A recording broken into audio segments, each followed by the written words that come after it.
Gente, que tristeza, né? Pensar nessa jovem, nessa mulher que tinha a vida inteira pela frente, pensar agora nessas crianças que tinham esse apego, que tem, né? Que filho que não tem apego com a mãe, gente. E olha, os números de feminicídio no estado assustam e acendem um alerta. Onde estamos falhando, gente, na proteção dessas mulheres? Só neste ano foram 21 vítimas de feminicídio. Presta atenção, chama sua atenção. No mesmo período do ano passado, aqui no nosso estado, nós tivemos 18 mulheres vítimas de feminicídio. Só neste ano, até o mês de junho, 21 casos. Olha isso. E assim como o caso da Sara, de Venda Nova do Imigrante, a violência contra a mulher já não se concentra mais na Grande Vitória. De todas as mulheres mortas esse ano aqui no Espírito Santo, incluindo homicídios que não têm relação com o crime de gênero, 55% aconteceram fora da região metropolitana. Bom, essa violência, né, que se espalha aí para todas as regiões, que não tem classe social, não tem idade, não tem cor, tem apenas o quê? Esses ciúmes doentio como pano de fundo. E esse vai ser o nosso assunto de agora aqui no nosso estúdio. Participa com a gente, eu recebo aqui a advogada, a doutora Monique Neves. Obrigada pela sua presença, uma boa tarde, viu? Seja bem-vinda. Luana Marocco, psicóloga. Obrigada também, Luana, pela sua contribuição. Boa tarde. E Jusileia Ribeiro, que tem um grupo que ajuda várias mulheres, né? O Grupo Libertas, que é um grupo de apoio às mulheres que são vítimas de violência. Jusileia, mais uma vez, a gente está aqui falando de um caso de feminicídio. Tem vários aspectos para a gente abordar nesse caso. Vamos começar falando que no interior, você já participou com a gente de um outro assunto, que a gente recebeu aqui a doutora Hermínia, que é a juíza, né? Ela disse que no interior tem áreas, tem zonas rurais ali que as mulheres nem sabem o que é a Lei Maria da Penha, nem sabem o que são medidas protetivas. Qual é a realidade dessas mulheres? Boa tarde, Roberta. Muitas dessas mulheres, elas não têm conhecimento da Lei Maria da Penha.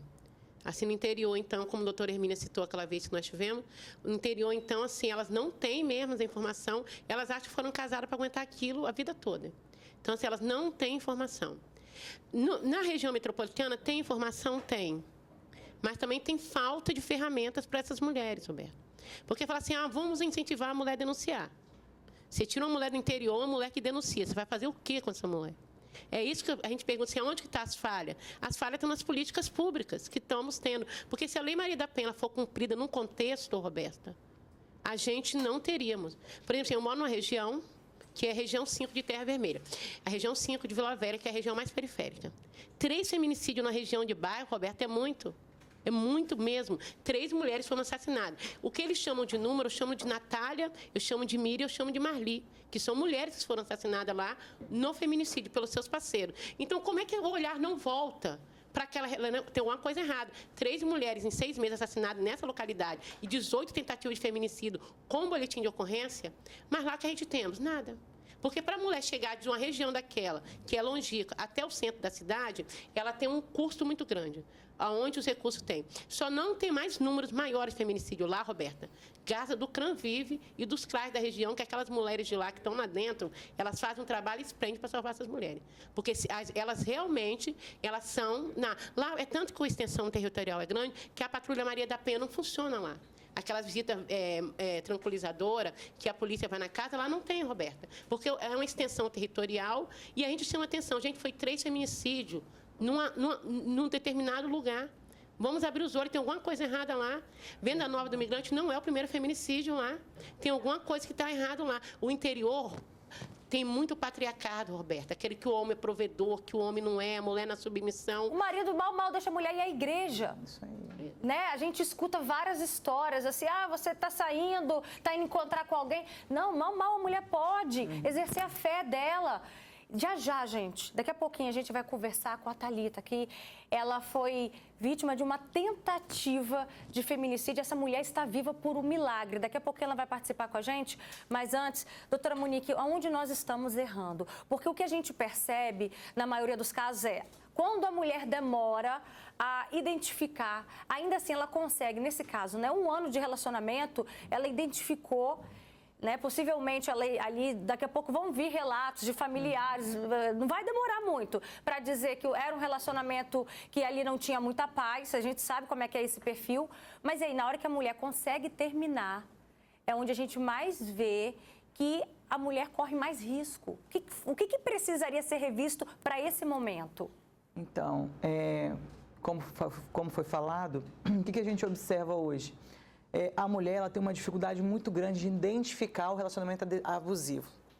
E aí, puxando para o interior, eu falo que as mulheres que residem em alguns municípios, principalmente do interior do estado, existe sim o machismo estrutural que vem de família, que ensina que a mulher tem que ser submissa e aceitar todo e qualquer tipo de situação. Então, muitas vezes, as mulheres têm dificuldade de sair do casamento abusivo, sair do relacionamento abusivo. E um dos pontos que a gente observa também é a falta de apoio, de recursos, né? Como a colega bem falou, o município muitas vezes não tem centro de atendimento, a família se distancia, olha para aquela mulher como uma mulher separada, não como uma mulher que precisa de ajuda, que precisa de um auxílio, que está ali se restabelecendo, né, para poder manter a sua família. Então, hoje, políticas públicas é essencial, o apoio familiar é muito importante. Uma mulher que consegue se reestruturar, ela está sobrevivendo. Uma mulher que sai de uma relação abusiva, ela precisa do auxílio, seja de um amigo, seja de um familiar, não do distanciamento. De repente, né, a gente agora, igual você mesmo falou, Renato, vai aparecer muitas pessoas e muitos relatos de pessoas que falam assim, a gente tentou ajudar, auxiliar, mas aonde nós falhamos? O que nós deixamos de fazer? Essa mulher precisava de ajuda e muitas vezes ela talvez não denunciou porque chegou ao ponto de, eu vou dar mais uma chance, eu vou trocar minha fechadura depois. Coisas assim não podem ser deixadas para depois, tem que ser feito de imediato. Porque o sentimento de propriedade que existe dentro de alguns homens, porque é assim que eles entendem, que a mulher é uma propriedade e que não deve ser partilhado, faz com que eles cometam esse tipo de crime e deixem duas crianças que necessitam de um auxílio órfãos de mãe. E aí você tocou num ponto que é o que mais dói ao noticiar um caso como esse, pensando nas consequências. 2 filhinhos e autistas ainda, Luana Marocchi. Ou seja, a gente sabe, pelo que a Suelen apurou, trouxe para a gente, o quanto ela era uma mãe zelosa e a gente sabe o quanto o papel da mãe é fundamental, principalmente num caso como esse, de 2 crianças autistas, né? A falta que vai fazer na vida desses pequenos. Com certeza, Roberta. A mulher é o centro da casa, né? A gente dá conta de fazer muita coisa e ainda é o centro, o eixo ali dos nossos filhos, da nossa família. Assim, e a Monique estava falando uma coisa interessante sobre esse medo, a gente vai vivenciando, né? A mulher vai vivenciando um medo tão padronizado que ela se acostuma a viver nesse medo. Então, é muito mais fácil se enraizar ali do que criar. Porque maior que o medo de permanecer ali é o medo do novo, do desconhecido, né? Do que eu vou enfrentar ali. Porque com 2 crianças fica ainda mais difícil, né? E olha só, a gente vai conversar agora pela internet com a Thalita Berger. Ela foi vítima de uma tentativa de feminicídio em outubro de 2022. Thalita, um caso até que traz alguns pontos em comum aí com o seu caso, né? Qual é o sentimento que vem à tona quando você vê uma notícia como essa? É muito triste, né? A gente, né, no caso, eu passei por isso. Ainda mais, né, com 2 crianças pequenas, lá no caso deles lá. Então, assim, é muito mais difícil para essas crianças estar crescendo agora sem uma mãe, né? É muito difícil, nossa. Como é que está a sua vida agora? Dia 21 de outubro, né, completa 2 anos do que aconteceu com você. Como que você precisou ressignificar a sua vida? Não vou dizer que foi fácil, foi muito difícil, porque é como se a gente nasce de novo, né? A gente tem que aprender a andar, no meu caso, é aprender a fazer tudo de novo, né? A gente volta a viver a nossa vida de novo, do zero, né? Que no caso fui eu. Então, assim, foi bem difícil para mim no começo, né? A minha rotina, o que eu iria fazer, como seria, Mas aí, nada como um dia após o outro para a gente estar conseguindo seguir em frente, né?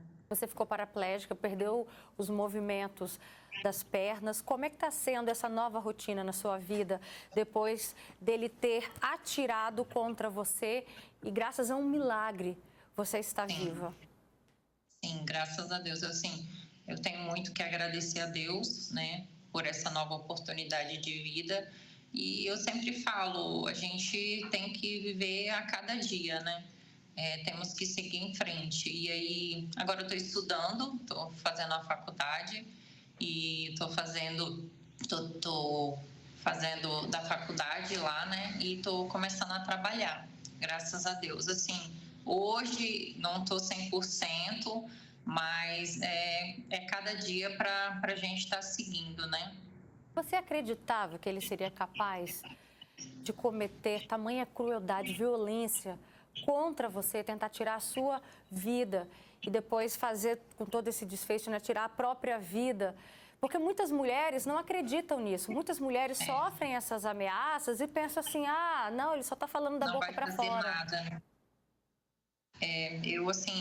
Por ele, eu nunca imaginava. Ele sempre foi uma pessoa alegre, divertida, ria, brincava com todo mundo. E aí, do nada, na sexta-feira à tarde, ele veio e fez, sem falar nada. E me pegou de escosta, né? Não tinha nem como eu saber que ele ia fazer isso. Ele não deu nunca tinha demonstrado esse ciúmes exagerado, exacerbado? Assim, é mais a questão das drogas, né? Mas assim, a gente tinha aqueles momentos, sim, de discussões normais do dia a dia, mas assim, é uma coisa que eu nunca esperava por isso. E qual é o recado que você deixa hoje para as mulheres que sofrem ameaça, assim como a Sara, né, sofria lá em Venda Nova, que pensou em trocar a fechadura da porta, justamente, né, por perceber esse comportamento, mas acreditar assim, ah, amanhã eu faço isso porque também não é nada assim de imediato, não. Acho que ele não vai ter coragem de fazer. Qual o recado que você deixa para essas mulheres, Thalita? É até difícil falar, porque quando a gente vive a dois, a gente acha que nunca vai acontecer com a gente, né? Então, assim, é difícil. A gente tem pouco apoio em relação a isso, né? A gente tem poucas pessoas que estão do nosso lado nessas horas, né? E aí, quando acontece, infelizmente é tarde, né? Mas, assim, tentar sair fora de alguma forma, procurar ajuda, né? Eu acho que isso seria o ideal. E hoje você está aqui, que bom, para contar essa história, né? Graças à sua mãe também, que você conseguiu na época fazer uma chamada de vídeo e a sua mãe correu a tempo de te salvar, acionar o SAMU. E hoje você mora junto com sua mãe? Moro com ela. Moro eu e ela, graças a Deus. Assim, na época eu consegui ligar para ela e eu falo mesmo, foi Deus, porque como eu estava caída no chão, o telefone caiu do meu lado. E aí, assim, a única coisa que eu pensei, meu Deus, se eu ligar para minha mãe, ela vai ter um troço. Mas aí, assim, eu estava muito, não sei, tranquila. Ela chegou também muito tranquila. E ela falou assim, não, eu quero, independente do que minha filha voltar, eu quero ela de volta.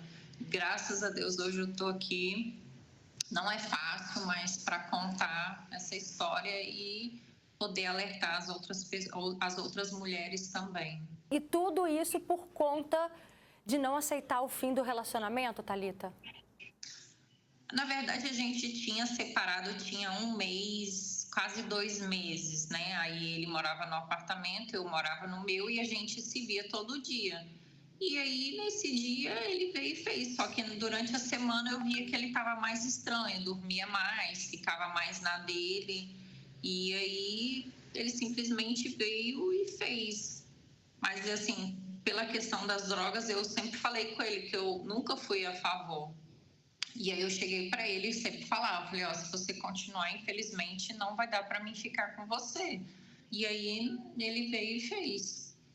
Thalita, nós agradecemos muito a sua participação com esse Eu que propósito agradeço. da gente fazer um alerta a todas as mulheres que estão agora acompanhando o Fale Espírito Santo, e mesmo as que estão acompanhando, não passam por isso, que por acaso não está vivendo essa situação, mas prestar atenção se alguma amiga, se alguma filha, alguma irmã, se a mãe, se tem alguém, uma colega, uma vizinha passando por essa situação. O desfecho dessa história aí da Thalita foi muito triste, porque depois ele tirou a própria vida, mas que bom que a Thalita sobreviveu por um milagre de Deus, está aqui fazendo hoje esse alerta no Fale Espírito Santo. Mais uma vez a gente agradece sua participação, Thalita, e a gente continua debatendo esse assunto aqui no programa. Mais uma vez, a gente reforça, olha só, um ponto em comum da história da Thalita com a história da Sara em Venda Nova do Imigrante. Em torno ali de um mês após o término do relacionamento, aconteceu isso. Né? Então, a gente se pergunta, é o quê? A mulher precisa de uma medida protetiva? Você acredita que se nesse caso ela tivesse uma medida protetiva, poderia ser um pouco diferente? Ou não, isso não iria inibir um caso como esse do da Sara, doutora Monique? Sinceramente, em alguns casos inibe, mas dependendo muito do perfil, né, do agressor, não inibe. Eles não têm medo. Eles burlam, eles acreditam que não vai dar em nada, né? Infelizmente, existe essa sensação que a medida protetiva ela é só para poder amedrontar. E alguns, eles não têm medo da medida. No caso dela, se tivesse a medida, iria colaborar? Sim, iria. Talvez ela teria sido encaminhada para um centro de referência, não sei se a cidade de Venda Nova tem, né? Algum tipo de serviço de apoio, talvez abriria os olhos, né, de alguém, da sociedade, para poder estar dando uma assistência. Por isso que eu sempre falo, registre a medida.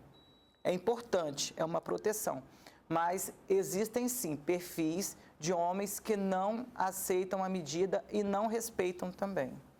Luana, como que a mulher consegue identificar se ela está num relacionamento abusivo, um relacionamento que às vezes ela pensa assim, foi só uma vez, ele prometeu para mim que nunca mais vai acontecer e acaba normalizando isso. Quando a situação ela começa a ser contínua, né? Quando você começa a perceber que a sua integridade, a sua dignidade, o seu direito de ir e vir, de existir nesse mundo, começa a ser agredido mesmo, isso significa que você já está numa relação abusiva. E aí, Roberto, eu gostaria até de fazer assim, um adendo a essas falas de hoje, porque no interior é muito comum a minha família, apesar de eu não ter nascido lá, minha família é toda do interior, é muito comum no interior eu observar que isso vira mais um sinônimo de fofoca, de conversinha na casa das outras pessoas, do que realmente uma preocupação à vida da outra pessoa. Né? A vida da outra pessoa sempre vai valer mais do que simples comentários e gracinhas, né? Então, assim, é muito interessante a gente realmente se atentar a viver no coletivo, porque quando uma pessoa vai, igual a Thalita falou, pode sim acontecer com a gente não está isento de nada nesse mundo, todos nós podemos nos relacionar. Então, fique atenta, né? Outra coisa que eu gostaria de informar é que quanto mais calorosa é a educação do pai e de uma mãe, principalmente de um pai, porque quando um pai mostra o valor de um tratamento para uma filha mulher, ela não vai aceitar menos do que ela mesma aprendeu a se amar e do que esse pai representa na vida dela. Então, a educação familiar, ela é muito falha, principalmente porque a maioria dos pais não fazem parte, né, dessa educação. Sempre a maioria é mulher, à frente de tudo. Então, a gente, na verdade, se baseando nisso, nem deveríamos ter medo de enfrentar, de fazer mudanças. Mas, se você está identificando a sua integridade, a sua dignidade, né, seu valor sendo desmerecido, alguma coisa está errada. No fundo, a gente sempre sabe quando alguma coisa não está certa. A gente tem aqui já algumas participações no nosso WhatsApp, no nosso Facebook. Manda pra gente também, participa com a gente desse bate-papo, desse debate. Tem uma pessoa que diz, Roberta, nesse país nosso, infelizmente, não tem lei. Né? Se tivesse uma lei mais intensa, não teriam tantas mortes de mulheres. Leis, nós até temos. Agora, a aplicação das leis que fica complicado, né? Igual a gente estava aqui falando exatamente isso. A Lei Maria da Penha está aí. Mas, às vezes, nem a própria mulher, nem a própria vítima tem um conhecimento dessas leis. Também tem outro comentário. Boa tarde, Roberta. Nós estamos sem opção. Os homens acham que somos propriedade deles. Não pensam nos nossos filhos. Agora ficam sem a mãe, essas crianças aí. Um absurdo. Também tem outro comentário aqui da Denise Amanso, que diz, com relação aos feminicídios em Venda Nova do Imigrante, já foram 2 em um período de menos 15 dias.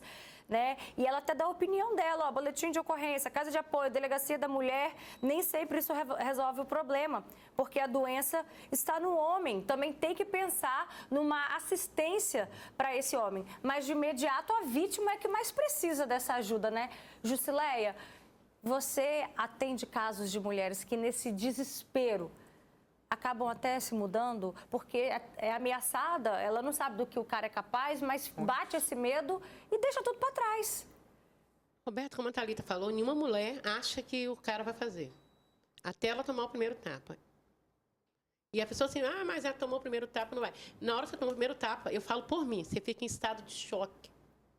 Você não tem reação nenhuma. Você fica simplesmente chocada. Que você não espera que o seu parceiro, seu marido, vai te dar um tapa. E dali, assim, toda vez vai aumentando, aquilo vai aumentando a proporção. Hoje foi um tapa, amanhã vai ser um soco. E só vai piorando. E quem está fora, igual as meninas falaram, ela consegue ver aquilo que a gente não vê. Não, porque eu acho que porque ele estava nervoso, eu não limpei a casa, eu não fiz um arroz. Deve ser por isso que eu fui agredida. E se acostuma com isso. No interior, ainda é pior que isso passa de mãe para filha. A filha vê a mãe sofrer e a filha acha normal aquilo ali. Então, assim, no interior, a situação é bem pior mesmo, Roberta. Só que eu vou te falar com você uma coisa, Roberta. Na maioria dos casos, eu falo com a maioria das mulheres que a gente atende. Fez a medida protetiva, muda do local onde o agressor mora.